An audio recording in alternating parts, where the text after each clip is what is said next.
Hello yogis and welcome. My name is Mandy, and following our arm balancing workshop that a few of you have done with me earlier on this week, we've made a couple of short videos to help you work on your arm balance practice at home. So I'm going to break it up into a few different videos along the way. This particular one is working into our crow pose, which there are a few variations.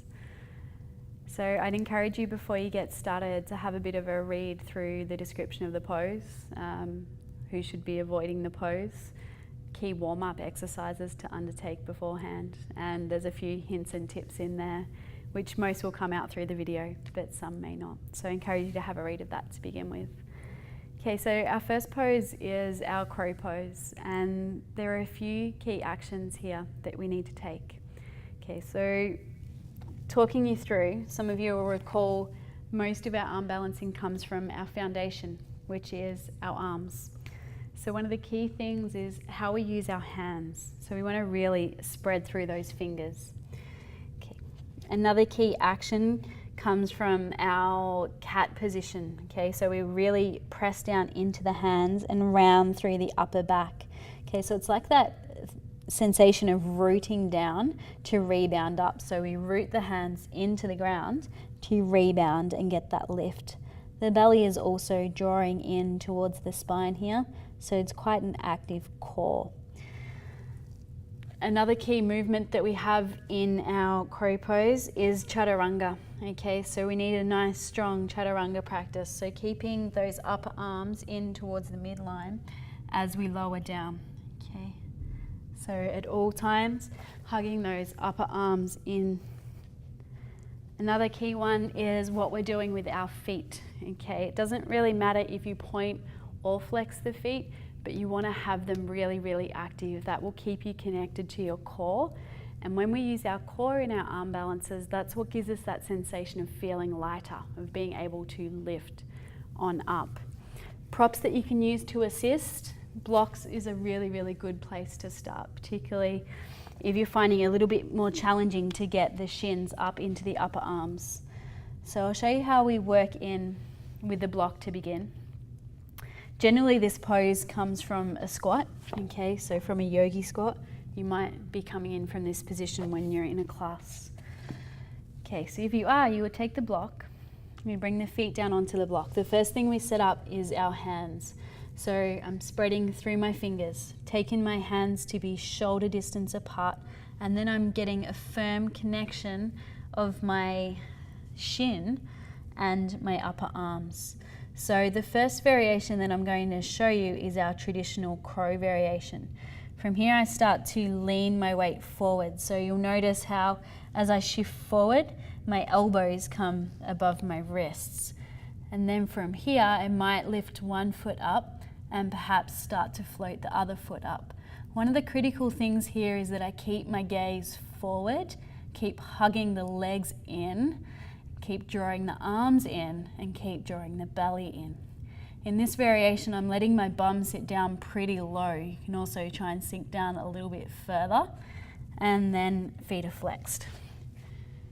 Okay, that's variation one of our crow pose, and that is where most of us will begin as you first start playing with this posture. There's another variation. They all get often thrown into one collective term, crow. This one's actually called a crane pose. And crane is different in the placement of the legs on the arms and also where our hips sit. I'll show you this one without the block. Same setup, it's pretty much the same in many regards. So the hands come down. This time I'm going to take my knees high up into my armpits, as high as they will go. Spread through the fingers and then start to lean forward to the point where I've got my elbows above my wrists.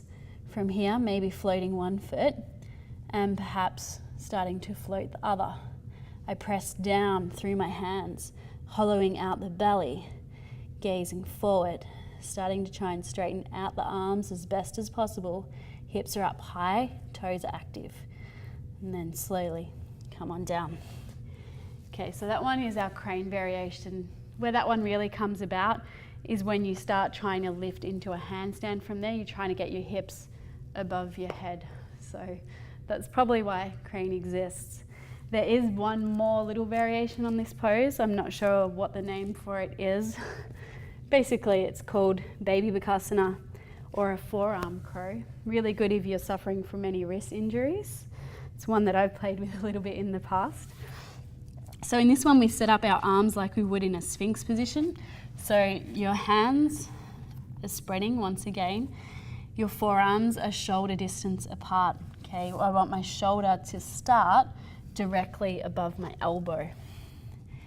Okay, but we are going to lean forward into this one. So I like to roll onto my forearms so that I find the bone and they're not going to rotate out any further. We then start to creep the feet in, and I'm trying to get my knees into my upper arms. Okay, there's a spot where they'll snuggle in nicely and they should stop rolling around. From here, really, really firm connection. And then I start to lean forward and perhaps lift the toes up. Okay, toes pointing in this instance. Got to really hug in through my belly to get the lift up here. And slowly coming on down. Beautiful thing about that variation, it's not too far to fall if you are going to face plant. If you do have a little bit of fear around your crow pose and coming into it, by all means, grab pillows, grab cushions, create a little crash mat around you. If you do come down, just get in and try again. It will come with time. Key actions, keep hugging everything in for the whole time. So that is a mini workshop on crow pose. Have fun. If you have any questions, please do feel free to ask. Thank you. Namaste.